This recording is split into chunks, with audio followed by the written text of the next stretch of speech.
Shalom, shalom watu wa Mungu.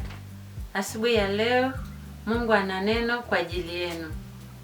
Tukisoma katika ile Zaburi ya 46 mstari wa kwanza, neno la Mungu linasema, Mungu kwetu ni kimbilio na nguvu, ni msaada upatikanao tele wakati wa mateso.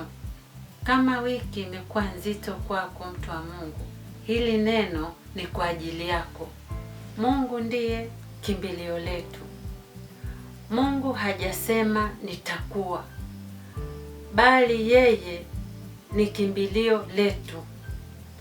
Kabla hujaingia kwenye matatizo au kwenye majukumu yako au kwenye shughuli yoyote ya kibinadamu ya kwako binafsi, unapo mahali pa kukimbilia mtu wa Mungu.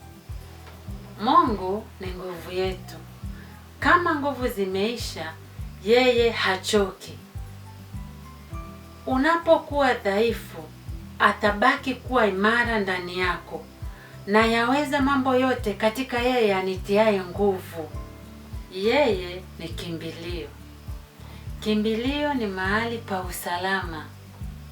Leo hutotembea wazi kwa adui. Mungu ni mlinzi wako. Ni msaada uonekanao tele wakati wa mateso. Msaada wa Mungu hauchelewi wala haujifichi. Unaonekana kwa wazi. Siku ya leo, msaada wa Yesu Kristo ukakuonekanie na kukuponya. Jambo la mwisho. Wiki hii, ingia kwenye majukumu yako ukiwa na hakika moja. Yesu Kristo ndiye nguvu zako. Utamaliza wiki kwa amani na Bwana akubariki. Amen.